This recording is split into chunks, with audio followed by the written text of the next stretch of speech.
Good morning. We'll go ahead and get started. As you know, last Wednesday, I was at the White House at the invitation of the President to discuss Iowa's response to COVID-19. Then on Friday, I joined Vice President Pence, Senators Grassley and Ernst when he visited our state to meet with religious leaders and to host a roundtable discussion about the importance of the food supply chain. During that time, we learned that a member of the Vice President's staff tested positive for COVID-19. This weekend, I was notified that the individual was present during my visit to the White House, although I had no direct contact with her. However, out of an abundance of caution, I will follow a modified quarantine plan similar to what Dr. Fauci and other White House administration members have announced that they're doing. As is part of our normal daily routine here at SEOC, my temperature will be taken before entering the building. I'll be tested daily. I was tested this morning and it was negative. And while here, I'll practice social distancing and wear a mask when interacting with others, which will be minimal interaction. If I begin experiencing any symptoms, of course, I will stay home.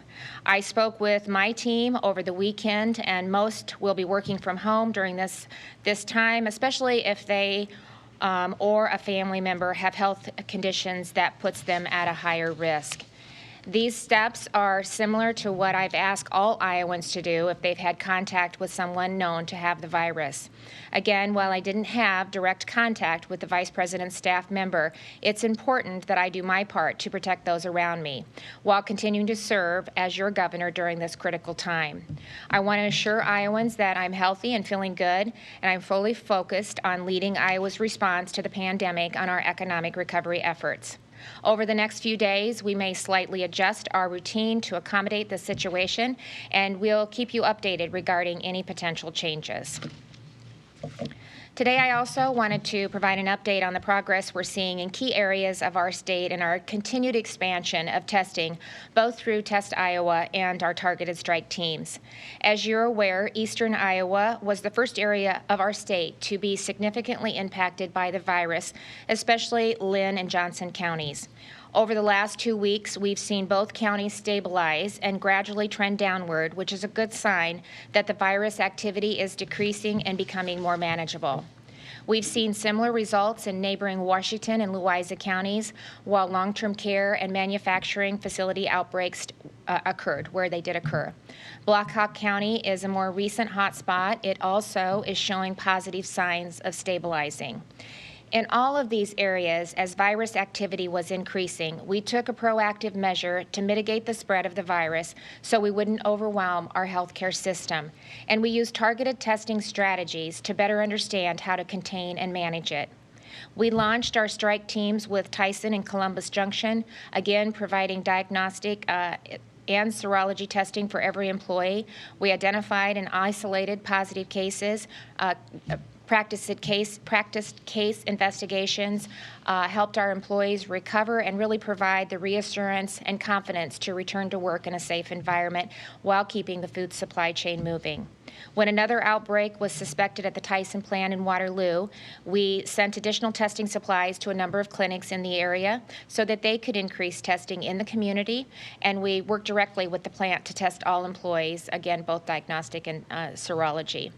We also opened a Test Iowa site in Waterloo so residents in surrounding area could also be tested if they had symptoms or had been in contact with someone who had the virus. To date, we've tested in long-term care facilities about 1,324 staff and residents in about 115 facilities. Through our manufacturing facilities, we've tested over 9,400 employees in 14 facilities and probably another 3,000 this week. Expanding testing in a targeted way such as this helps us confirm how the virus is spreading, and while it drives our positive case count up for the short term, more importantly, it informs us how to effectively manage virus activity for the long term. Positive cases in all these areas are now stabilizing and trending downward. And another sign of progress is that hospitalization rates in the RMCC 5th and 6th region, which cover eastern Iowa, are also stabilizing or trending down, and hospital resources are in good supply. In other parts of the state, we're monitoring an increase in virus activity and we're implementing similar strategies. Just as we've seen at the national level as the virus steadily migrated from the East Coast toward the Midwest, Iowa's virus activity is now increasing in central and western Iowa communities. Polk County has the highest number of positive cases in the state, which is to be expected because the Des Moines metro area has the most concentrated population in our state. And again, we've been conducting long-term care and manufacturing strike teams in the surrounding counties in central Iowa, and increasing testing in the area through Test Iowa. We've also seen some increased activity in the Sioux City area where we've opened a Test Iowa site and are conducting surveillance testing in long-term care and manufacturing with long-term care and manufacturing strike teams. We've also been monitoring an increase in virus activity in Crawford County, where we opened another Test Iowa site on Saturday and are testing employees again at long-term care facilities, manufacturing facilities, and throughout the community. As anticipated, hospitalizations in RMCC regions 1 and 3 have risen as a result of the increased virus activity in these areas, and again tied to the additional testing that we're performing. So we're working closely with the healthcare systems to monitor resources and assist as needed. And again, we've seen just great collaboration among our healthcare systems, both from a regional perspective and a state perspective. And these are some of the conditions and indicators that we're monitoring on a daily basis as we make decisions about how to continue to ease mitigation restrictions and reopen Iowa safely and responsibly. We know that virus activity will exist in our communities until a vaccine is available, but through expanded and targeted testing, case investigation and tracing, and by continuing to take preventive measures to protect our own health and the health of others, I believe that we can and will be able to contain and manage the virus and balance the health of Iowans with the health of our economy. And Iowans continue to respond in amazing ways. Throughout the last several weeks, Iowans have risen to the occasion time and time again to do their part to help those in need. There are so many heartwarming stories, but one that continues to inspire me is how the state that feeds the world has stepped up to make sure that our own aren't going hungry. As demand for food assistance quickly outweighed supply in our food banks and pantries, I created the Feeding Iowa's Task Force, and I asked the Lieutenant Governor to lead that effort. Lieutenant Governor Gregg is joining me today to provide an update. Lieutenant Governor? Good morning. Thank you, Governor, and thank you for prioritizing food insecurity during the pandemic and assigning me to lead this very important and rewarding effort. I'm proud to give you all an update on the work of the Feeding Iowans Task Force today. The Feeding Iowans Task Force, as a reminder, is made up of leaders from the Iowa Food Bank Association, food pantries, the Iowa Department of Agriculture, Volunteer Iowa, and leaders from numerous state agencies like the Department of Homeland Security and Emergency Management, and the Departments of Human Services and Public Health, and others. We've been focusing on raising the profile of food insecurity issues during the pandemic, and especially helping connect those who may find themselves newly food insecure with the resources that are available to help them. And as a reminder, more information on those resources can be found at www.coronavirus.iowa.gov. We've been also working with to assist the food banks with staffing and logistics support during this time of unprecedented and increased demand. As you know, the governor has assigned the National Guard to assist the food banks, and they've been running daily missions, organizing mass distribution events, packing boxes, and distributing food from the food banks to the food pantries across the state. But the efforts go beyond the National Guard. For example, we have provided new assignments for AmeriCorps workers whose original projects have been canceled or otherwise changed. 311 AmeriCorps members have been reassigned to COVID-19 response, and the vast majority of them are now working in the area of food insecurity at places like the Riverbend Food Bank in Davenport and the Northeast Iowa Food Bank in Waterloo. AmeriCorps members have provided over 8,600 hours of assistance already and have helped package or distribute over 156,000 pounds of food. And next week, we'll begin bringing on at least 70 additional summer AmeriCorps positions to work on recovery efforts with food insecurity all across the state. And we're still recruiting members, so this would be a perfect fit for a college student who has had an internship fall through, or a recent high school or college grad who's looking for something to do. You can visit volunteeriowa.org to apply or to find other volunteer opportunities associated with the Feeding Iowans Task Force.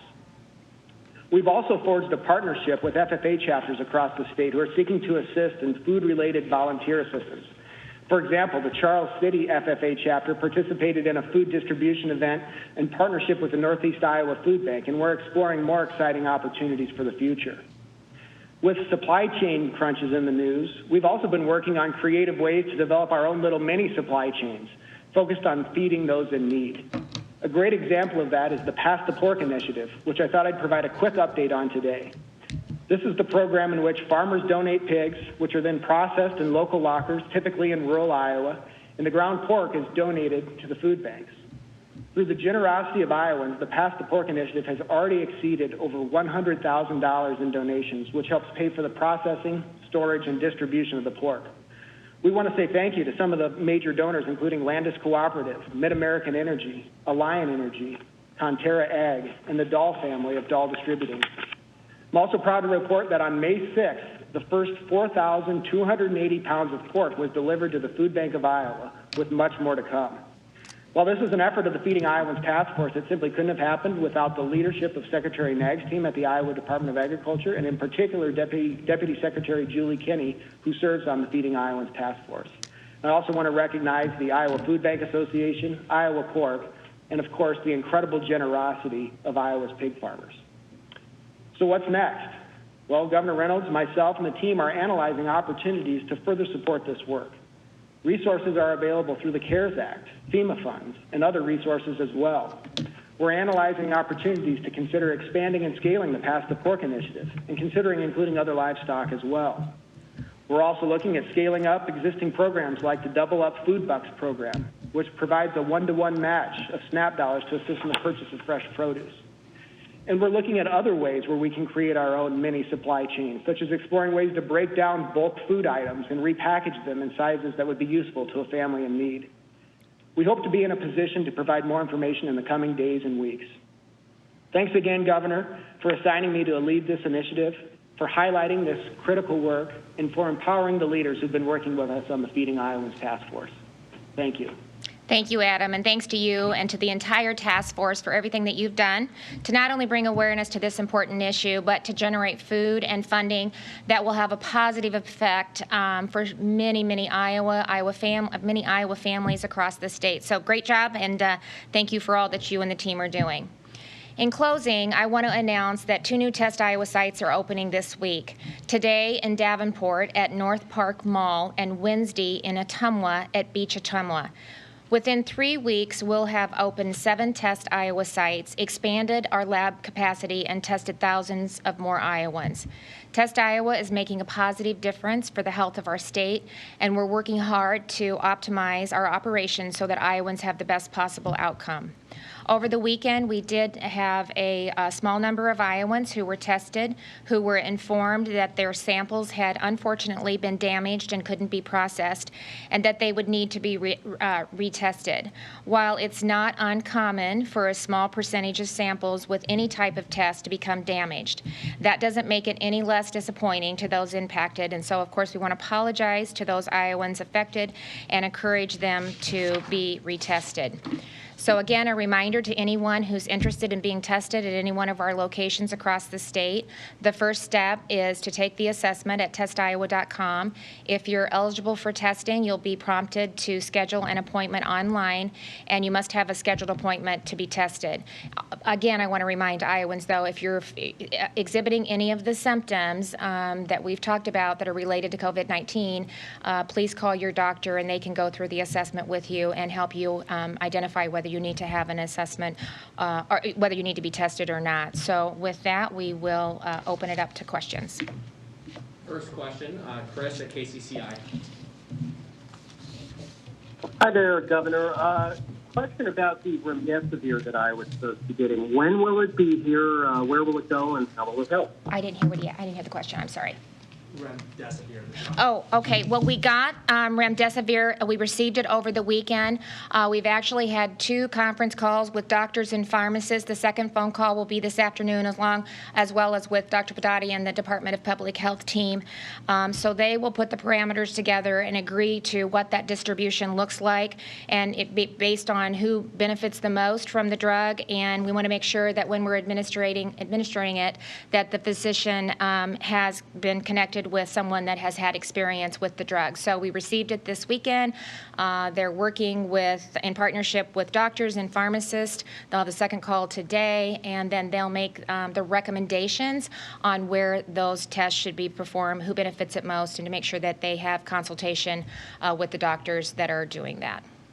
Kay Henderson, Radio Iowa.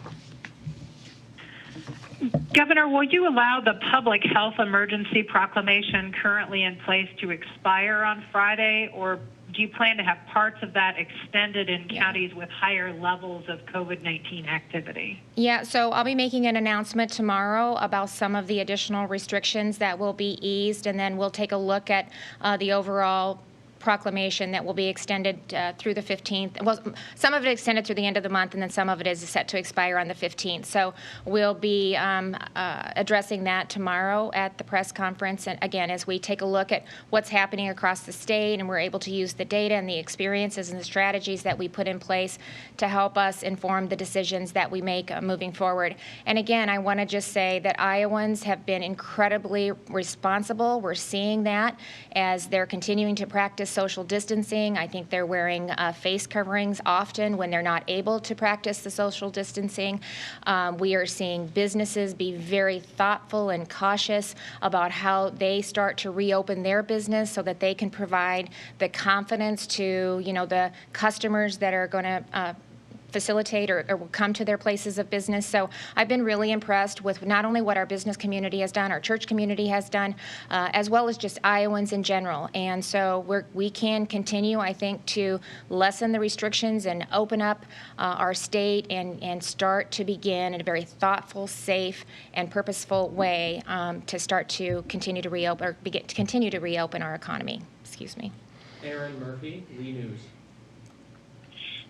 Thank you, Governor. I'm just wanted to ask, based on what you know now, do you think that you should have worn a mask during Friday's event? And then more broadly, should more Iowans be wearing masks? I know you said you feel like a lot have. I guess just based on my anecdotal experiences, that number is actually pretty low. And just what is the administration's formal recommendations on wearing masks in public? Well, there's great guidance that's been provided by the Department of Public Health, so I would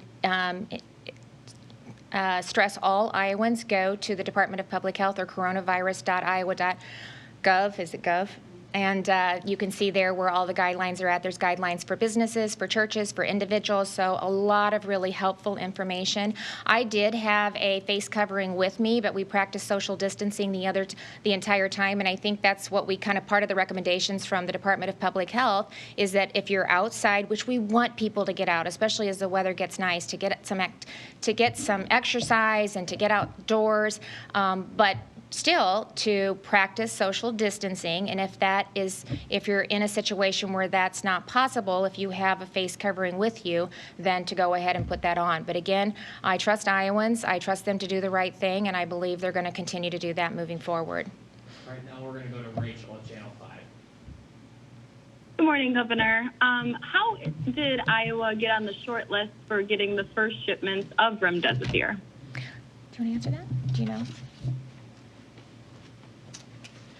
Good morning. Our understanding is that ASPR did some analysis based on current case counts, and they looked at areas of the country where case counts had increased over the last 7-day period from the time that they were looking at that. So I think our phone call with them was on Wednesday or Thursday of last week.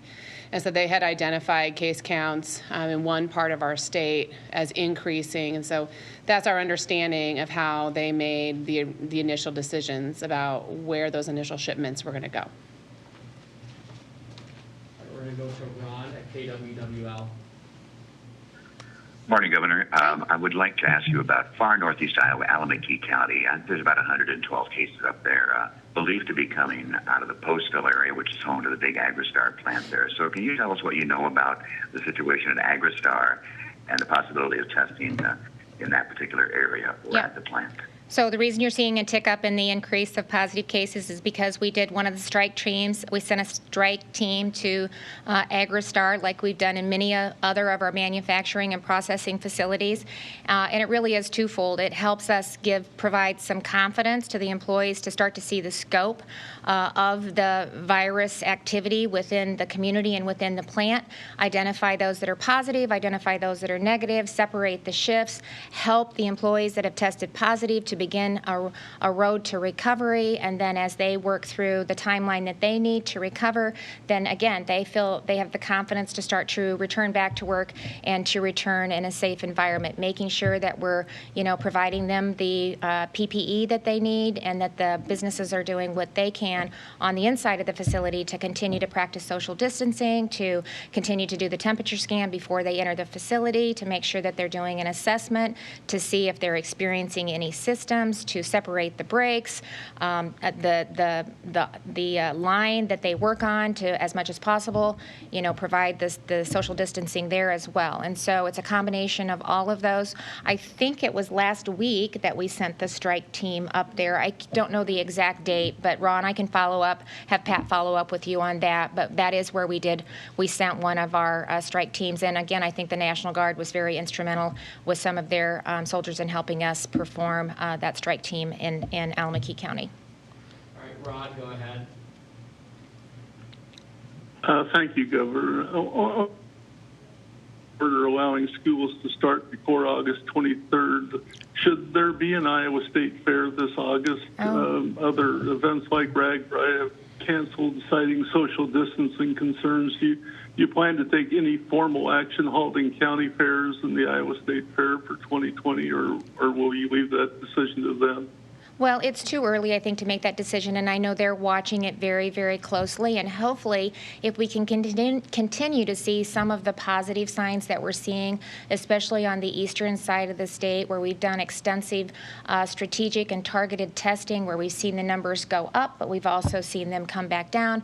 We're seeing the hospitalization trends start to go down. We've certainly been able to manage the resources so that we don't overwhelm the hospital systems, and so now we're doing that similar type of testing in central Iowa and western Iowa, and you can see over about a 7 to 14 day turnaround, you can see some significant changes, positive changes in the trends. And so we'll continue to monitor the information that we're receiving. We'll continue to look at the virus activity, have targeted responses to what we're seeing. And so, we're doing that on a daily and a weekly basis, and we're just learning more and more all the time. So I know they're watching it, and we're watching it. And as we continue to learn more and we have the ability to continue to test more, those decisions will be made in the near future.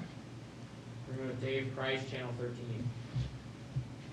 Good morning, Governor. Can you tell us a little bit more about your daily testing regimen, what process, how long it takes to get results, what that whole experience is like? Yep. So before even moving into a modified quarantine, every day when we would come into the SEOC, every person that enters would get their temperature taken and would be asked if they're exhibiting any symptoms. So now I will be taking not only my temperature with a thermometer in the morning throughout the day and then again in the evening. In addition to that, on my way, before I even come to the SEOC, I will be tested. I was tested this morning. We get the results back in about 10 minutes. And of course, if they continue to be negative, then I will come to the SEOC. I will be wearing a mask. I don't have one on now because of the press conference, but when I leave, I've got a mask that I'll put back on. And we'll be practicing social distancing, and we'll really minimize my interactions with the team members that are out here. And I will be doing some work from home as well with Zoom calls and the ability to work from home. We're able to continue to do business and continue to serve Iowans in that capacity as well. So it'll be a combination of all of those, but we will continue to test every day before I even, come to the SEOC. Caroline, go ahead. Good morning, Governor. Sarah just mentioned that the case trends upticking over the past 7 days is kind of the basis for why Iowa qualified to get approval for the treatment drug, or remdesivir, if I'm saying that correctly. Pretty good. And so that being acknowledged, that cases are continuing to increase, what is your response to Iowans who want to know why we might be seeing more restrictions eased at the end of this week, like you teased earlier in this news conference, saying that you might let some of them expire? Yep. Well, it's because of that very testing. We had the opportunity with Dr. Padati when we were at the White House to talk to Dr. Birx. She wasn't aware that we were doing extensive targeted testing in a lot of our manufacturing and processing facilities. And so they were very impressed with the testing, not only the diagnostic, but the serologic testing that we were doing as well, and especially with the case investigation and the contact tracing. She really commended us on our ability to do that as well. And so once we put it into context with what we had been doing in the state, she said, well, that explains some of the increase in the numbers that we were seeing, not only in the Des Moines area, but also in Northwest Iowa as well. And so, so we were able to explain that. That's what we were able to explain to Iowans, just like we saw at some of the facilities in the eastern side of the state. So you see a fairly high uptake of positive cases. What we're also seeing, and I'm anxious to get some more results from that, is with some trends and data from the serologic testing that we're doing, because so many Iowans have been asymptomatic, and that really helps us, I think, speak to the data that says that 80% of Iowans who test positive for COVID-19 have mild or little to no symptoms at all. It's the 20% older Iowans with underlying conditions that are at most risk, and that's really who we need to be focused on. And no matter what we do when we ease restrictions, our recommendation will continue to be to those vulnerable Iowans to continue to stay home, to limit your exposure. If you go out, to be very mindful about wearing face covering, but to really limit the amount of times that you leave the home until we can really start to see our numbers continue to trend down in a significant manner. So, it gave us an opportunity to explain what was going on. They didn't have the context of that when they were sending out the remdesivir, and so it brought more context to the situation. All right, we're going to go to Natalie at IPR. Hey, Governor, I wanted to just ask how many contact tracers you currently have working across the state, and then how many you think the state anticipates having total? Good morning. So currently we have 150 members of the National Guard that are doing contact tracing and case investigation. And we've given counties the opportunity to turn over their case investigation to the state. So those National Guardsmen and women are doing case investigation and contact tracing for those counties who have asked the state to take on that responsibility for them. And in all of the other counties, they are staffing for contact tracing locally. And so my understanding is that many of those local public health agencies have also brought on additional staff members to do that work. In addition to the National Guardsmen and women doing contact tracing, we also have a team of epidemiologists at the state health department. And those individuals are doing follow-up phone calls with everybody who has been identified as a positive case to see how their recovery is going. And then finally, we also have a partnership with our Department of Human Services. And so those individuals, there are about between 20 and 30 of them, and they're helping us do case investigation and contact tracing on the positive serological cases that we're finding. Thanks, Sarah. We're going to try and get the two more. Nick, Des Moines registered. Yeah, good morning, Governor. So if White House staff and officials are being exposed to this virus still, how can essential workers and people being recalled to work in some of these opening counties feel safe that they're not being exposed? Well, we have to practice personal responsibility. The more that we're able to test, we're going to continue to open up tests across the state of Iowa with the Test Iowa and with the state hygienic lab testing that's available. We're going to continue to open up to give more Iowans the opportunity to see if they're testing positive or negative. We'll see what happens with the serologic testing as we continue to learn more about that as well. But the same recommendations apply that have from the very beginning of this. We could never guarantee that Iowans wouldn't get it. We know, again, that 80% of Iowans have mild to no symptoms. 20% are the ones that are the most significantly impacted by COVID-19, those with over the age of 65 underlying conditions, and those are the ones that really need to, stay at home and minimize travel outside of their home. So, we just always need to not lose sight of that. People need to, if you're sick, you need to stay home. If you're exhibiting any of the symptoms, you can certainly call your physician or your clinician and run through the symptoms that you're experiencing, and they will make the decision if you need to get tested or not. You can go online to testiowa.com. You can fill out the assessment there and see if you qualify for a test as well. So we've got more and more test sites all across the state, so we're doing everything we can to bring those opportunities to Iowans. I think employers, if you can work from home, they're going to should continue to allow you to do that if it's possible, and make accommodations for employees as they return back to work. Last question, Ryan Foley, Associated Press.